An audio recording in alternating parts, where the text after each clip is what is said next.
Hujan turun sejak sore di Kelurahan Katurasa. Rintiknya tidak deras, tetapi rapat dan konsisten, seperti ribuan jari kecil yang memukul atap seng dan ubin semen tanpa henti. Suaranya menyatu menjadi dengung panjang yang melelahkan telinga. Langit menggantung rendah, kelabu, seolah menekan seluruh kawasan kecil itu dengan beban yang tak terlihat. Jalan Anggrek Raya yang biasanya dipenuhi deru knalpot mahasiswa kini kosong. Hanya genangan air yang memantulkan cahaya lampu jalan, membuat bayangan tampak goyah dan tidak utuh. Warung-warung di pinggir jalan sudah menutup tirai bambunya lebih awal. Aroma tanah basah bercampur dengan udara dingin yang menyusup hingga ke sela-sela dinding bangunan tua. Di lantai 2 rumah kos sederhana bercat krem yang mulai mengelupas, kamar nomor 2B masih menyala terang. Lampu neonnya memancarkan cahaya putih pucat, berbeda sendiri di antara pintu-pintu kamar lain yang gelap. Lorong terasa panjang dan sunyi, hanya ditemani bunyi tetesan air dari talang bocor di ujung tangga darurat. Di dalam kamar itu, Nadira Lestari duduk bersila di atas kasur tipis yang langsung beralaskan lantai. Punggungnya bersandar pada dinding lembab. Sebuah bantal diletakkan di pangkuannya sebagai alas laptop.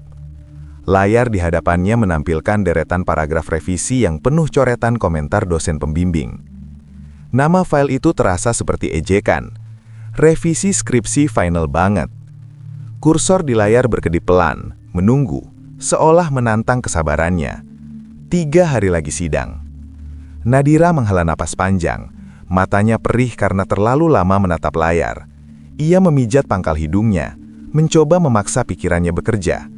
Kata-kata yang tadi siang terasa jelas kini seperti menguap begitu saja. Setiap kalimat yang ia ketik terasa salah.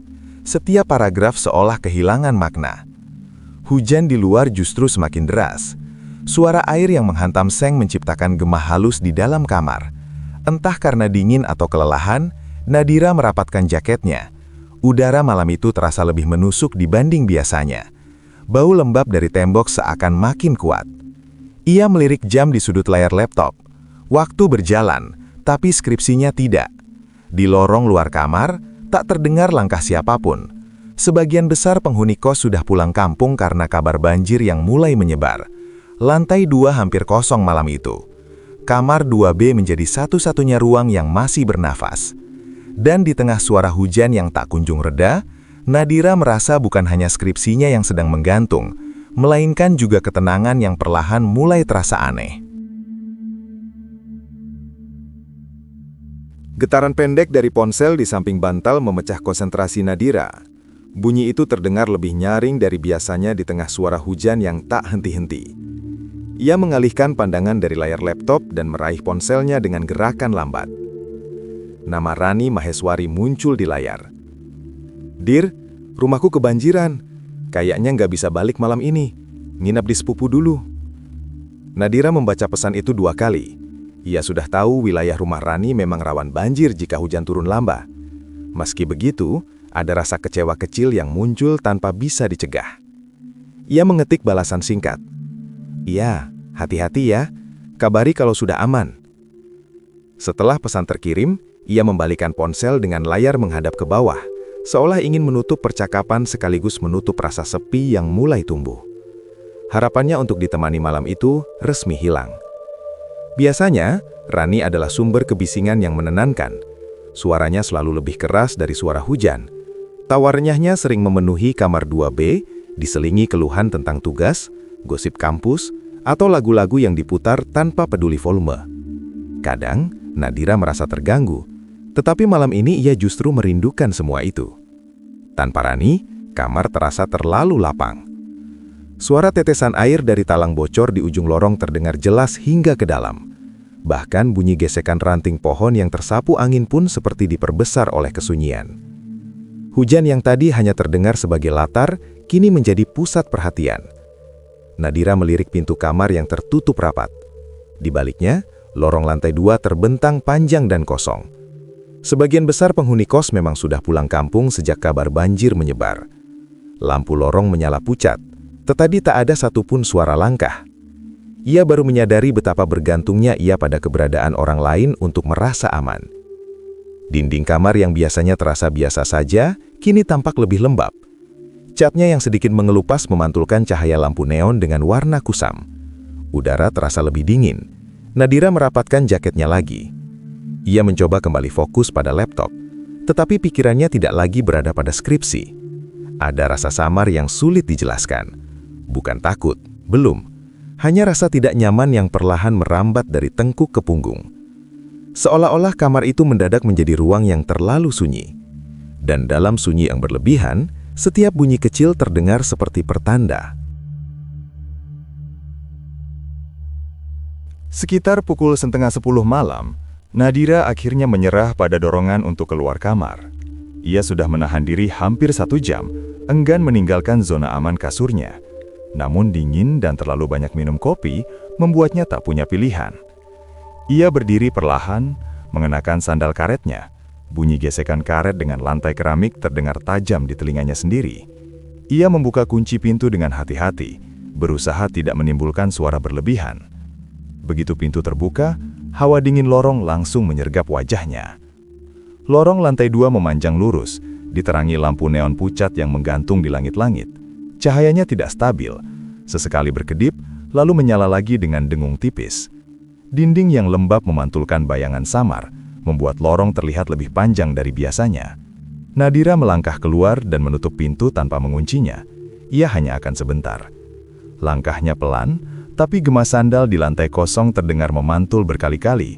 Tidak ada suara televisi, tidak ada tawa, tidak ada pintu dibuka atau ditutup. Seluruh lantai 2 seperti ditinggalkan penghuninya. Saat ia hampir mencapai tengah lorong, langkahnya melambat. Di ujung lorong, dekat tangga darurat belakang, ada sesuatu. Awalnya ia mengira itu hanya bayangan dari jemuran atau pantulan cahaya yang tidak rata. Namun bentuk itu terlalu tegak, terlalu menyerupai manusia. Sebuah siluet. Seperti seseorang berdiri mematung, menghadap lurus ke arahnya. Nadira berhenti, jantungnya berdetak sedikit lebih cepat. Sosok itu tidak bergerak, tidak bergeser, tidak bersuara. Lampu neon di atasnya berkedip sekali. Dalam sepersekian detik, cahaya meredup, lalu menyala kembali. Siluet itu masih ada. Ia menyipitkan mata, mencoba memperjelas penglihatannya. Nafasnya tertahan tanpa sadar. Ia menunggu, mungkin sosok itu akan berjalan, atau setidaknya menggeser berat badan. Namun tidak ada apa-apa. Lorong tetap sunyi, hanya suara hujan dari luar gedung yang terdengar jauh. Lalu saat lampu berkedip untuk kedua kalinya, sesuatu berubah. Ketika cahaya kembali stabil, siluet itu tidak ada lagi. Ujung lorong kosong, hanya dinding lembab dan pintu tangga darurat yang tertutup rapat. Nadira merasakan tenggorokannya mengering. Ia menelan ludah, mencoba menenangkan diri. Mungkin hanya bayangan, efek cahaya, atau matanya yang lelah setelah seharian menatap layar. Ia memaksa kakinya bergerak kembali menuju kamar mandi, meski perasaan tidak nyaman sudah mulai merayap di tengkuknya. Ia berusaha tidak lagi melirik ke ujung lorong, namun bayangan tadi terlanjur tertanam di pikirannya. Dan saat ia selesai dari kamar mandi, serta melangkah cepat kembali ke arah kamar 2B, ia tidak lagi berjalan santai. Ia bergegas, seolah-olah takut jika sesuatu di ujung lorong itu tiba-tiba memutuskan untuk muncul kembali. Nadira keluar dari kamar mandi dengan tangan yang masih terasa dingin oleh air. Ia membuka pintu perlahan dan mengintip ke lorong lebih dulu. Lampu neon tetap menyala pucat. Ujung lorong kosong. Tangga darurat tertutup seperti biasa. Ia menarik napas pendek. Cuma perasaan. Batinnya mencoba meyakinkan diri. Ia mulai melangkah menuju kamar 2B yang berjarak beberapa meter di depannya. Bunyi sendal karetnya terdengar jelas di lantai keramik yang lembat. Tap, tap, tap. Di langkah ketiga, telinganya menangkap sesuatu. Ada suara lain. Lebih pelan, lebih berat. Seperti telapak kaki basah yang menyentuh lantai. Plak, plak. Nadira berhenti. Suara itu ikut berhenti. Keheningan yang tercipta setelahnya terasa jauh lebih menekan daripada suara tadi. Dengan perlahan, ia memberanikan diri menoleh. Lorong kosong. Deretan pintu kamar tertutup rapat. Beberapa pasang sendal tertata rapi di depan pintu. Tidak ada bayangan bergerak. Tidak ada sosok berdiri. Ia memutar tubuh sepenuhnya, menatap hingga ke ujung tangga darurat. Tidak ada siapa-siapa. Dadanya terasa sesak. Mungkin suara air dari talang bocor, mungkin pantulan langkahnya sendiri. Namun saat ia kembali menghadap ke depan dan mulai berjalan lebih cepat, suara itu muncul lagi. Plak, plak, lebih dekat. Seolah jaraknya menyusut. Tanpa menoleh lagi, Nadira mempercepat langkahnya. Hampir berlari. Sendalnya beradu keras dengan lantai menciptakan gema gaduh yang memantul di dinding. Suara kedua itu ikut mempercepat. Atau mungkin hanya perasaannya. Ia tak ingin tahu. Begitu sampai di depan kamar 2B, ia segera masuk dan membanting pintu dengan keras. Tangannya gemetar saat memutar kunci. Klik. Ia memutar sekali lagi. Klik. Kedua bunyi itu terdengar sangat jelas, seolah menjadi satu-satunya penegasan bahwa ia aman. Nadira bersandar di balik pintu. Napasnya memburu. Jantungnya memukul dada tanpa ritme teratur. Ia memejamkan mata sejenak, mencoba menstabilkan diri. Tidak ada suara langkah di luar. Tidak ada ketukan. Tidak ada apapun. Hanya hujan. Beberapa menit kemudian, ia kembali duduk di kasur. Laptop masih terbuka. Kursor tetap berkedip setia di layar. Ia memaksa jemarinya kembali ke keyboard. Satu kalimat diketik, lalu dihapus. Ia mencoba lagi, namun pikirannya tidak lagi berada pada skripsi. Setiap suara kecil, gesekan kayu, tetesan air, bahkan dengung lampu neon membuatnya tersencak. Perasaannya berkata bahwa ada sesuatu yang tidak selesai di lorong tadi. Dan meski pintu sudah terkunci rapat, rasa was-was itu tidak ikut tertinggal di luar. Ia seperti ikut masuk bersamanya. Dan kini, duduk diam di dalam kamar 2B. Jam di sudut layar laptop menunjukkan pukul 22:07 ketika suara itu terdengar. Tok, tok, pelan, ragu, nyaris seperti ketukan yang tidak yakin ingin terdengar. Jemari Nadira terhenti di atas keyboard. Ia mengangkat kepala perlahan. Ruangan kembali sunyi setelah dua ketukan itu. Seolah suara tadi hanya ilusi. Ia menunggu. Biasanya jika Bu Ratna berkeliling, akan ada salam atau panggilan nama setelah mengetuk. Namun kali ini tidak ada apa-apa. Tidak ada suara perempuan setengah baya yang ramah. Tidak ada batu kecil atau gesekan sandal. Hanya hening. Nadira menatap pintu. Beberapa detik berlalu tanpa kejadian.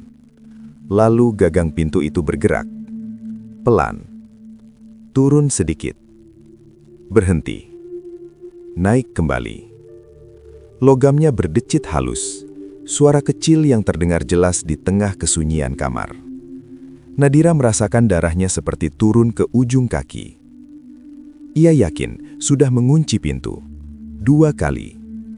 Gagang itu bergerak lagi. Kali ini lebih dalam. Seolah ada tangan di luar yang mencoba memastikan apakah benar pintu itu terkunci. Jantung Nadira berdentam keras hingga memenuhi telinganya sendiri. Ia ingin bertanya, siapa? Namun tenggorokannya terasa kaku. Lidahnya keluh. Suaranya seperti tertahan di dada. Gerakan itu berhenti. 1 detik. 2 detik. Lalu terdengar bunyi klik pelan. Kunci berputar. Pintu terbuka sedikit. Celah tipis terbentuk di antara kusen dan daun pintu. Udara dingin dari lorong menyusup masuk, menyentuh kulit Nadira seperti sentuhan basah yang tak terlihat. Bau lembab lorong bercampur dengan aroma tanah basah menyeruak ke dalam kamar. Nadira membeku. Bagaimana mungkin? Ia belum bergerak dari kasur. Tidak ada siapapun yang ia izinkan masuk. Celah pintu itu perlahan melebar. Engselnya berderit pelan. Lampu lorong yang pucat menyinari sebagian lantai kamar, menciptakan bayangan panjang yang menjalar masuk seperti sesuatu yang merayap. Lalu, sebuah kaki melangkah melewati ambang pintu. Pelan, tanpa suara sandal. Seseorang masuk. Sosok itu berdiri beberapa langkah dari pintu, tidak langsung menutupnya. Pintu dibiarkan terbuka sedikit, membiarkan lorong tetap terlihat samar di belakangnya. Nadira mengenali siluet itu. Postur tubuhnya, tinggi badannya, sweater abu-abu yang ia hafal. Rani. Namun ada yang berbeda. Rambutnya tampak basah, menempel di bahu dan punggungnya. Ujung-ujungnya meneteskan cairan gelap ke lantai. Anehnya, tidak terdengar bunyi tetesan apapun. Sosok itu melangkah lebih jauh ke dalam kamar. Langkahnya terlalu halus, terlalu ringan. Ia berhenti di tengah ruangan, membelakangi Nadira, dan tidak berkata apa-apa. Yang masuk memang tampak seperti Rani. Sweater abu-abu longgar dan celana hitam yang sama seperti saat ia berangkat pagi tadi. Tinggi badan, potongan bahu, bahkan cara ia melangkah, semuanya terasa familiar. Namun rambutnya basah kuyup, lebih basah dari sekedar kehujanan. Helainya menempel berat di punggung, seolah baru saja direndam. Air menetes dari ujung rambut itu. Namun tidak ada suara, tidak ada bunyi tik-tik di lantai keramik. Tidak ada genangan yang melebar. Sosok itu berjalan ke tengah kamar dan duduk bersila di lantai, tepat menghadap dinding, membelakangi Nadira. Punggungnya kaku, bahunya sedikit terangkat, seperti orang yang sedang menahan tawa atau menahan nafas. Pintu kamar tetap terbuka sedikit. Udara dingin dari lorong masih mengalir masuk. Nadira menelan ludah. "Kenapa balik?" tanyanya pelan, berusaha terdengar normal meski suaranya bergetar tipis. "Bukannya tadi bilang gak bisa pulang?" Tidak ada jawaban. Sosok itu tidak bergerak, bahkan tidak menoleh sedikit pun. Hanya diam. Keheningan yang tercipta terasa lebih menekan daripada suara hujan di luar. Nadira bisa mendengar detak jantungnya sendiri, cepat dan tak beraturan. Beberapa detik berlalu, lalu terdengar suara. Tawa kecil, serak, kering. Pendek tapi cukup untuk membuat udara terasa semakin tipis. Itu bukan tawa Rani. Rani biasanya tertawa lepas, keras, tanpa peduli siapa yang mendengar. Tawa ini terdengar seperti sesuatu yang dipaksakan keluar dari tenggorokan yang kering. Nadira merasakan dingin menjalar dari ujung jari ke lengan. "Rani, jangan bercanda," ucapnya lebih pelan. Tawa itu terdengar lagi. Kali ini sedikit lebih panjang. Bahu sosok itu bergerak naik turun perlahan, namun gerakannya kaku, tidak alami, seperti boneka yang digerakkan dengan engsel berkarat. Tiba-tiba, ponsel Nadira bergetar di atas kasur. Getarannya terasa keras di tengah ketegangan. Nadira melirik layar dengan gerakan sangat hati-hati, seolah takut setiap gerakan kecil akan memicu sesuatu. Nama Rani Maheswari muncul lagi. Tangannya gemetar saat ia membuka pesan itu. "Dir, aku beneran gak bisa balik. Jalanan putus banjir. Nginep sini aja malam ini." Nadira membaca kalimat itu berulang kali. Jika Rani benar-benar tidak pulang, maka siapa yang duduk di lantai kamarnya sekarang? Perlahan, dengan nafas tertahan, Nadira menurunkan pandangannya ke lantai. Di bawah cahaya lampu neon, bayangan sosok itu terpantul di keramik. Namun bayangan itu tidak tampak seperti orang yang duduk bersila. Bentuknya lebih panjang, lebih tipis, seperti sesuatu yang memanjang tidak wajar ke belakang. Rambut sosok itu kini terlihat lebih panjang dari beberapa menit lalu. Helainya menjuntai hampir menyentuh lantai. Air yang menetes membentuk genangan kecil berwarna lebih gelap dari air biasa. Bau tanah basah mulai tercium. Sosok itu tetap duduk membelakangi Nadira. Lalu dengan suara yang lebih pelan namun jelas, ia berbisik. "Kenapa diam saja, Dir?" Suara itu terdengar mirip Rani. Namun di balik kemiripan itu, ada nada lain. Dingin, datar, dan kosong. Nadira tidak lagi merasa sedang bersama sahabatnya. Ia sadar, sesuatu telah masuk ke kamar 2B malam itu. Sesuatu yang hanya meminjam rupa. Nadira tak mampu mengalihkan pandangan dari lantai. Di bawah cahaya lampu neon yang pucat, bayangan sosok itu tidak terlihat seperti bayangan manusia biasa. Ia memanjang ke arah yang salah, seolah sumber cahayanya berpindah tempat. Ujungnya meruncing tipis, lalu melebar lagi seperti asap yang membeku. Rambut sosok itu kini menjuntai lebih panjang dari sebelumnya. Tadi hanya menutupi punggung, sekarang hampir menyentuh lantai.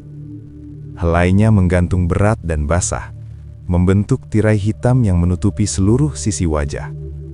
Dari ujung rambut itu, cairan pekat terus menetes, lebih kental dari air biasa. Genangan kecil di lantai tampak lebih gelap, hampir kehitaman, namun tetap tidak terdengar bunyi tetesan. Keheningan terasa ganjil, seolah suara di kamar itu sengaja ditelan. "Kenapa diam saja, Dir?" Bisikan itu kembali terdengar. Kini nadanya benar-benar berbeda. Tidak ada kehangatan, tidak ada nada bercanda. Suaranya datar dan dingin, seperti hembusan angin dari ruang kosong. Nadira merasakan perutnya mual, tenggorokannya tercekat. Tubuhnya ingin bergerak, ingin lari, namun otot-ototnya seperti terkunci. Sosok itu mulai mengangkat kepala perlahan. Gerakannya tidak alami. Lehernya bergerak sedikit tersentak, seperti engsel yang dipaksa berputar. Rambut panjangnya ikut bergeser, menyingkap sebagian kecil sisi wajah. Namun masih terlalu gelap untuk terlihat jelas. Lampu neon di atas mereka berkedip. Sekali, dua kali. Setiap kedipan membuat bayangan di lantai berubah bentuk. Semakin panjang, semakin menyimpang dari logika. Nadira menahan nafas. Ia tahu jika ia melihat wajah itu secara langsung, sesuatu dalam dirinya mungkin tidak akan pernah pulih. Sosok itu terus mengangkat kepala. Sedikit lagi, sedikit lagi. Nadira memejamkan mata rapat-rapat. Ia menutup wajahnya dengan kedua tangan, seolah dapat menghapus kenyataan hanya dengan tidak melihatnya. Namun suara gerakan itu masih terdengar. Gesekan halus rambut yang menyapu lantai, tarikan nafas yang terlalu dalam untuk ukuran manusia. Udara di dalam kamar berubah. Dingin yang tadi hanya menusuk, kini terasa menekan. Seolah tekanan tak kasat mata mengurungnya di tempat. "Lihat aku." Bisikan itu kini terdengar lebih dekat. Terlalu dekat. Seperti tepat di depan wajahnya. Atau tepat di belakangnya. Di tengah ketakutan yang hampir melumpuhkan, ingatan tentang pesan ibunya muncul tiba-tiba. Jika ada yang aneh, jangan panik. Jangan ikuti rasa takutnya. Baca ayat perlindungan. Nadira menelan ludah. Bibirnya bergetar ketika ia mulai merapalkan doa yang diajarkan sejak kecil. Suaranya pelan, hampir tak terdengar. Setiap kata terasa berat keluar dari tenggorokan yang kering. Di awal, bacaannya terputus-putus. Lalu, tawa itu berhenti. Mendadak, seolah ada yang membungkamnya. Lampu neon di atas berkedip liar. Cahaya putihnya menyala, padam, menyala cepat hingga bayangan di dinding bergerak seperti makhluk hidup. Layar laptop di meja tiba-tiba mati sendiri, menyisakan ruangan yang semakin redup. Udara berubah, semakin berat. Seperti ada tekanan tak kasat mata yang menekan dada Nadira dari segala arah. Sosok itu menggeram pelan, suara rendah, bergetar, bukan suara manusia. Lebih mirip gesekan batu yang dipaksa saling menghimpit. Namun Nadira terus membaca. Ia memejamkan mata lebih rapat, mengabaikan suara itu, mengabaikan dingin yang kini terasa membekukan tulang. Setiap ayat yang keluar dari bibirnya mulai terdengar lebih jelas, lebih mantap, seolah keyakinan perlahan menggantikan ketakutan. Tiba-tiba terdengar suara mendesis tajam, seperti air yang dituangkan ke bara api. Nadira merasakan hawa di sekitarnya berubah panas sesaat, lalu kembali dingin. Bau tanah basah yang tadi menyengat kini bercampur aroma hangus tipis. Rambut sosok itu, yang tadi menjuntai basah hingga hampir menyentuh lantai, mulai mengering perlahan. Helainya bergerak sendiri, menggeliat seperti makhluk hidup. Dari sela-selanya keluar asap tipis yang melayang ke udara sebelum menghilang. Geraman itu berubah menjadi desahan panjang yang penuh amarah. "Berhenti!" Bisikan kini terdengar tepat di belakang telinganya. Sangat dekat. Nafasnya terasa menyentuh kulit leher Nadira. Dingin, namun sekaligus panas seperti embusan dari ruang yang terbakar. "Lihat aku." Suara itu memaksa, mengandung tekanan yang mencoba menembus kesadaran. Namun Nadira tidak menoleh. Ia tahu, Sekali saja ia mengikuti suara itu, semuanya akan runtuh. Tangannya menggenggam kuat di atas sajadah kecil di samping kasur. Bacaan doanya kini tidak lagi gemetar. Setiap kata meluncur lebih tegas, lebih penuh keyakinan. Lampu neon kembali berkedip keras, lalu padam total. Kamar itu tenggelam dalam gelap. Namun di dalam kegelapan itu, suara desisan terdengar semakin panik. Dan Nadira terus membaca. Dengan sisa keberanian yang hampir habis, Nadira membuka mata. Gelap. Namun bisikan itu masih ada. Terlalu dekat, terlalu nyata. Tanpa berpikir panjang lagi, ia bangkit. Kakinya terasa lemas, tetapi nalurinya lebih kuat dari rasa takut. Ia berlari ke arah pintu, meraba gagangnya dalam gelap, lalu memutarnya dengan kasar. Pintu terbuka. Nadira meloncat keluar ke lorong. Begitu kakinya menyentuh lantai luar, ia membanting pintu kamar 2B sekuat tenaga. Suara dentumannya menggema panjang di sepanjang koridor. Ia terengah-engah, menunggu, mendengar. Namun lorong tampak normal. Lampu-lampu menyala stabil, tidak ada kedipan, tidak ada hawa dingin menusuk. Bau tanah basah pun menghilang, tergantikan aroma sabun pel lantai yang samar. Sepi, terlalu sepi. Beberapa detik kemudian, pintu kamar seberang terbuka pelan. Bu Ratna, pemilik kos, muncul dengan wajah bingung. Rambutnya tergerai setengah basah, seolah baru selesai mencuci muka. "Nadira, kamu kenapa?" tanyanya pelan, khawatir. Nadira mencoba menjelaskan, namun suaranya masih tersendat. Ia hanya menunjuk ke arah pintu kamarnya. Ada yang masuk," bisiknya. Bu Ratna mengerutkan kening, lalu melangkah mendekat. Dengan hati-hati, ia memutar gagang pintu kamar 2B dan membukanya kembali. Lampu di dalam menyala seperti biasa. Tidak ada gelap, tidak ada suara, tidak ada siapa-siapa. Mereka masuk bersama. Kamar itu tampak rapi seperti sebelum semua terjadi. Laptop kembali menyala di meja. Layar menampilkan dokumen yang belum tersimpan. Tidak ada genangan air di lantai. Tidak ada jejak kaki. Tidak ada rambut panjang menjuntai. Semua terasa seperti mimpi buruk yang terlalu hidup. Namun, di lantai, tepat di tengah ruangan tempat sosok itu tadi duduk bersila, ada sesuatu yang tidak bisa diabaikan. Sebuah lingkaran hitam. Hangus. Ukurannya sebesar telapak tangan orang dewasa.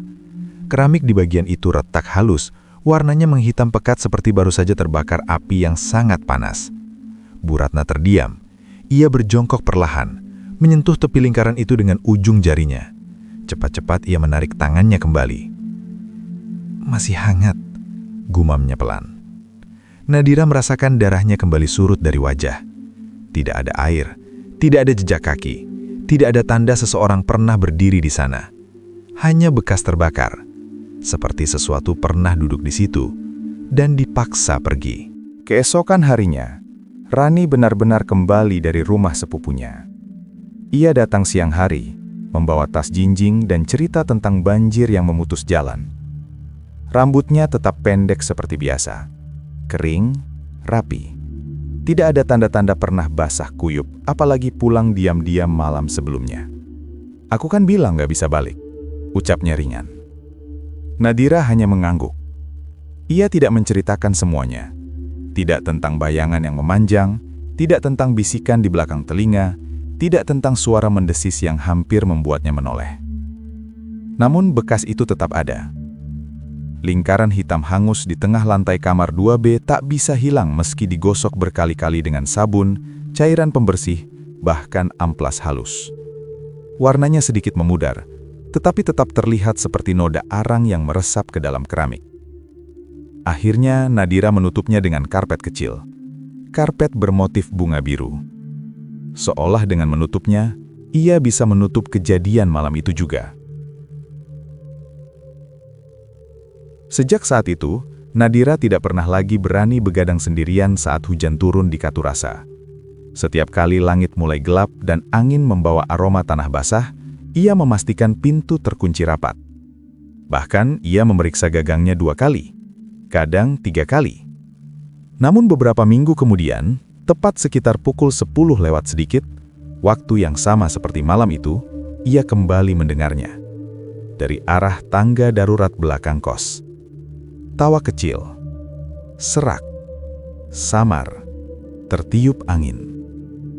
Penghuni baru di lantai bawah pernah mengira itu suara kucing liar yang berkelahi. Ada juga yang menyebut mungkin hanya gesekan pintu besi yang berkarat. Bu Ratna menyalahkan angin malam. Tapi Nadira tahu perbedaannya. Ia mengenali nada itu. Pendek, kering, seolah keluar dari tenggorokan yang tak lagi utuh. Setiap kali suara itu muncul, udara di sekitar lorong terasa sedikit lebih dingin. Lampu di ujung tangga kadang berkedip sekali, lalu stabil kembali.